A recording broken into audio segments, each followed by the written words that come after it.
The phone call came like a punch to the gut. It was late, the kind of quiet evening where I was winding down after a long shift as county sheriff. My fiancée, Emily Carter, was on the line, her voice broken by sobs. "Liam, they demolished my house," she managed to say. "It's gone. Everything's gone." I froze, my mind struggling to process her words. Emily had been away on a 4-day business trip to Chicago, and now she was telling me her home, our future together, was reduced to rubble. "I'm coming right now," I said, grabbing my keys. "Stay where you are, Em. I'll be there." I'm Sheriff Liam Carter, serving in the next county over from Pinecrest, where Emily lived.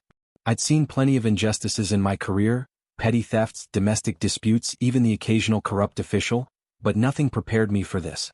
As I sped toward Pinecrest, my heart raced with a mix of anger and dread. Emily wasn't just my fiancée, she was my anchor, the woman who'd stood by me through late-night calls and dangerous cases. The thought of her standing alone, surrounded by the wreckage of her life, made my blood boil. When I pulled up to 742 Maple Street, the sight hit me like a physical blow.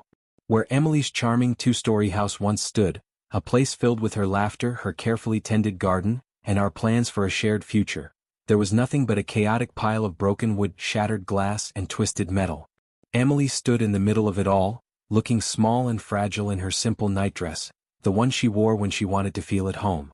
Her dark hair was mussed, her eyes red from crying, and she clutched her arms around herself as if trying to hold herself together. I ran to her, pulling her into a tight embrace. "I'm here," I whispered.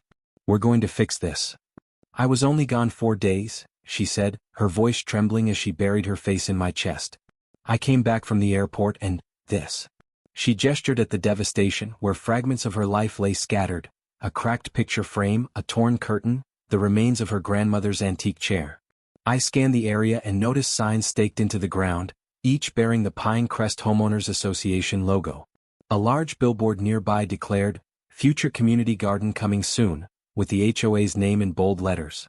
My jaw tightened. This wasn't an accident. Someone had orchestrated this. An elderly neighbor, Mr. Thompson, shuffled over, his face etched with sympathy. "It was Karen Winters, the HOA president," he said quietly. "She's been a tyrant since she took over last year. I saw her people here directing the demolition crew. They wore shirts labeled cops, some kind of HOA enforcement team." I glanced at Emily, who looked like she might collapse. "Cops?" I asked, my sheriff's instincts kicking in. "Like security?" Mr. Thompson nodded. "More like her personal goons. They've been intimidating folks around here." I kept my expression neutral, but inside I was seething. As sheriff, I knew the law inside and out, and demolishing a house without notice or permits was far beyond any HOA's authority. But I didn't want to reveal my position yet. If Karen and her crew knew I was law enforcement, they'd clam up or lawyer up, making it harder to build a case. "Don't tell anyone I'm the sheriff," I murmured to Emily. "Let's find out what they're playing at first." She nodded, wiping her eyes. "Okay, Liam. But how could they do this? I never got a single warning." Seeing Emily so heartbroken, standing in her nightie amidst the ruins of her dreams, steeled my resolve. Someone was going to pay, and I'd make sure it was done by the book. "We're going to get answers," I promised. "And whoever did this will face justice."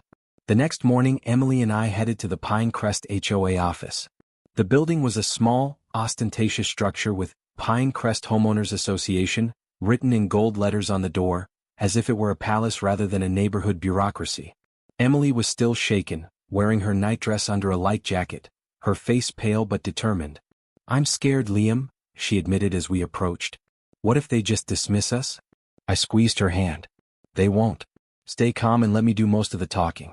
We're getting to the bottom of this." Inside, a woman sat behind a polished desk, her blonde hair cut in a sharp bob, her designer clothes screaming self-importance. She was typing on a computer, barely acknowledging us. I cleared my throat. "Excuse me. We need to speak to whoever approved a demolition at 742 Maple Street." She looked up, her expression dripping with annoyance. "That would be me, Karen Winters, HOA president. Do you have an appointment?" Emily stepped forward, her voice trembling but firm. "I'm Emily Carter. You demolished my house while I was away. I want to know why." Karen sighed like we were wasting her precious time and clicked something on her computer. 742 Maple Street. That property was in serious violation of our community standards. We sent multiple notices. I never received any notices. Emily said, her voice rising. No letters, no emails, no calls, nothing. You can't just tear down my home. Karen's face remained impassive, her tone patronizing. Section 8, Paragraph 4 of the HOA agreement clearly states that after 3 violations, the association can take corrective action. Corrective action means fines or repairs, not demolishing an entire house. I interjected, keeping my tone controlled but sharp. Karen finally turned her gaze to me, sizing me up. And you are? Liam Carter, Emily's fiancé, I said, deliberately omitting my title. I'd like to see the documentation for these notices and the demolition approval. Karen's lips curled into a dismissive smirk. That's confidential HOA business. Members only. Emily's eyes welled up again. You destroyed everything I own. My family photos, my mom's necklace, my entire life. How could you? Karen's voice turned cold. Perhaps next time you'll take our standards seriously. The community has rules. I felt my sheriff's badge burning a hole in my pocket, but flashing it now would only make her defensive. We needed hard evidence, not a shouting match. We're not leaving until we see those documents, I said firmly. Karen stood, her heels clicking on the floor. Then I'll call security. This is private property and you're becoming disruptive. She gestured toward the door, where 2 men in black shirts labeled cops appeared, their postures menacing but not overtly threatening. I put a hand on Emily's shoulder, guiding her out. We'll go for now, I said, locking eyes with Karen. But this isn't over. As we left, Karen called after us, her voice smug. The community garden will be lovely, much better than that eyesore of a house. Emily broke down in the car, her sobs tearing at me. How can she get away with this, Liam? I started the engine, my knuckles white on the wheel. She won't, She has no idea who she's dealing with. As sheriff, I knew how to build a case methodically. My first call was to Linda Hayes at the City Records Department, a colleague I trusted from county meetings. Linda, it's Sheriff Carter. I need you to check for any demolition permits filed for 742 Maple Street in Pinecrest, last month. She typed for a moment, then said, That's odd. There's nothing. No applications, no approvals, not even a request. Are you sure about the address? Positive, I replied. Can you send me an official record confirming no permits? She agreed, and within an hour, I had the document in my email. Strike 1. Karen had ordered an illegal demolition. Next, I tracked down Peterson Demolition, whose logo was on the equipment still littering Emily's lot. At their office across town, I met the owner, Mike Peterson, a burly man who looked nervous the moment I walked in. I didn't wear my uniform, but I flashed my badge. I'm investigating the demolition at 742 Maple Street, I said. Mike's eyes widened. Look, I just followed orders. The HOA gave me paperwork that looked legit. He fumbled through a filing cabinet and handed me a folder. Inside was a document with a Pinecrest HOA letterhead, Karen's signature, and a fake-looking stamp, but no city permit number or inspector sign-off. Did you verify this with the city? I asked. Mike shook his head, sweating. Karen said it was all handled. They've hired us before for smaller jobs, so I trusted her. What kind of jobs? I pressed. He hesitated, then spilled. Karen had ordered unauthorized removals of fences, garden sheds, even a homeowner's solar panels, all without proper permits. She's got a vendetta against anyone who doesn't kiss up to her, he muttered. I handed him a notepad. Write down everything, dates, orders, what she said about Emily's house. Mike complied, his statement detailing how Karen insisted the demolition be done before the homeowner returns. That was gold, proof of deliberate timing. Over the next 3 days, I went door to door in Pinecrest interviewing neighbors.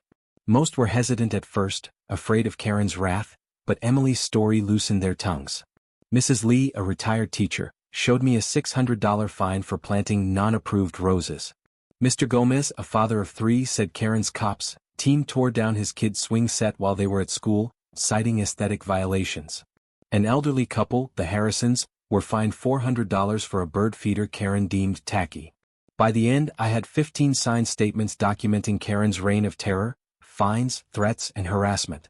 I took the growing file to County Attorney Sarah Martinez, a sharp prosecutor I'd worked with before. This is a slam dunk, she said, flipping through the evidence. Destruction of property, fraud, abuse of power. Karen's looking at serious jail time, and the HOA could face millions in liability. I leaned forward. It's personal, Sarah. She demolished my fiancé's house. But I want this airtight. Sarah nodded. It's personal, but the evidence is rock solid. Let's hit her where it hurts, publicly at an HOA meeting. She won't see it coming. We decided to confront Karen at the next HOA meeting, but first I needed to weaken her support. Using county records, I identified the 6 HOA board members. I met Robert Chin, a banker, at his office during lunch. "I'm Emily Carter's fiancé," I said, keeping my sheriff status under wraps. "Did you approve the demolition of her house?" Robert looked uneasy. "Karen called an emergency vote with just 3 members. I wasn't there. By the time I heard it was done." I noted his discomfort. Karen hadn't even followed her own rules. Next, I visited Maria Lopez at her flower shop. She was more forthcoming. "Karen's a dictator," she said, her hands trembling as she arranged roses. "She threatened to leak my daughter's old arrest record if I didn't back her. I'm ashamed, but I was scared." "What record?" I asked. "A minor shoplifting charge from years ago. Karen dug it up somehow. Blackmail, another charge to add." 2 other board members, Susan Hayes and Tom Rivera, told similar stories of coercion. Only Bill Evans, a loyalist, defended Karen, insisting Emily's house was an eyesore and the demolition legal. To ensure maximum impact, I contacted Dave Carter, a reporter at the Pine Crest Gazette who'd covered local scandals. "I've got a story about HOA abuse," I told him, still not revealing my position. "Be at Thursday's HOA meeting. It's going to be big." Dave sounded intrigued. "Any details?" "Just show up," I said. "You'll thank me." Emily and I spent the evening before the meeting organizing our evidence into a professional folder. The city's no-permit record, Mike's signed statement, 15 neighbor testimonies, photos of Emily's pristine house before the demolition, and notes on Karen's blackmail. Emily was nervous. "Should we tell them you're the sheriff up front?" she asked, sitting in her nightie, her eyes still haunted. "Not yet," I said. "Let Karen dig her own grave first. Then we'll drop the hammer." The night of the HOA meeting, the community center was packed. Word had spread that something was brewing. Karen, in a tailored blazer, presided with her usual arrogance, rushing through routine business. Emily and I sat in the front row, my folder on my lap. I wore jeans and a flannel shirt, my badge hidden in my pocket. Emily, still shaken, wore a simple sweater over her nightdress, her hand gripping mine. When Karen finally called my name, her tone dripped with disdain. "Mr. Carter wishes to discuss a demolition matter. You have 5 minutes." I stood, locking eyes with her. "I'm here about the illegal demolition of my fiancé's house at 742 Maple Street," I began. Karen interrupted. "That's been addressed. The property violated multiple regulations." "Can I see the notices?" I asked calmly. She waved a hand. "They're in our files. We sent proper notifications." I opened my folder, holding up the first document. "That's strange, because the City Records Department confirms no demolition permits were filed or approved." The room stirred, murmurs rippling through the crowd. Karen's eyes narrowed. "The HOA has special provisions. I also have a signed confession from Mike Peterson of Peterson Demolition," I continued, "stating you ordered the demolition, lied about permits, and timed it for when Emily was out of town." Karen's face flushed. "This is a smear campaign." Maria Lopez stood from the board table. "You didn't get full board approval, Karen. You bullied us into silence with threats." The crowd grew louder, homeowners whispering to each other. I pressed on. "I have 15 signed statements from neighbors detailing your abuses, fines for flowers, threats over decorations, tearing down swing sets." Karen stood, pointing at me. "Who do you think you are?" I reached into my pocket and pulled out my badge, holding it high. "Sheriff Liam Carter and you, Karen Winters, have committed multiple crimes under my investigation." The room erupted in gasps. Karen's jaw dropped, her confidence shattering. "You're the sheriff?" she stammered. "That's right," I said, my voice steady. "The county attorney's filing charges: destruction of property, fraud, coercion, operating without permits. The HOA's under investigation too." I laid out the evidence one by one: city records, Mike's statement, Maria's testimony, while Karen shrank in her chair. Emily stood, her voice breaking but strong. "You didn't just destroy my house, Karen. You took my memories, my grandmother's ring, my parents' photos, because you didn't like my garden." A homeowner shouted, "She fined me $500 for my kid's lemonade stand." Another added, "She tore down my fence." The room descended into chaos as neighbors aired their grievances. Karen tried to adjourn the meeting and leave. "Sit down," I said sharply. 2 deputies who I'd stationed outside entered, not to arrest her yet but to take her statement. Their presence drove home the gravity of the situation. The board voted to suspend Karen immediately, appointing Robert Chen as interim president. As Karen was escorted out, she hissed at me, "This isn't over." I smiled. "It is, Karen. You demolished the wrong house." The fallout was swift. Karen was charged with destruction of property, fraud, abuse of power, and coercion. The evidence was overwhelming: her text to Mike, the fake paperwork, the coerced board members, the neighbor statements. Her expensive lawyer tried to argue the HOA bylaws gave her authority, but the lack of permits and documentation tanked her defense. She took a plea deal: 15 months in prison, $200,000 in restitution to Emily, and $100,000 in punitive damages. The HOA was ordered to pay an additional $150,000 for failing to oversee Karen's actions. The county attorney's investigation into the HOA uncovered systemic issues. 3 board members were cleared after proving they were manipulated. 2 faced minor charges for complicity. The Pinecrest HOA was placed under county oversight, and new regulations, dubbed the Carter Rule, required multiple approvals, documented violations, and mandatory waiting periods for any major action. The rule spread to neighboring counties, and a state senator began drafting legislation to regulate HOAs statewide. Emily's community rallied around her. A local contractor, moved by her story, offered to rebuild her house at cost. Neighbors organized a fundraiser, raising $20,000 to replace furniture and clothes, though her heirlooms, her grandmother's ring, her parents' wedding album, were irreplaceable.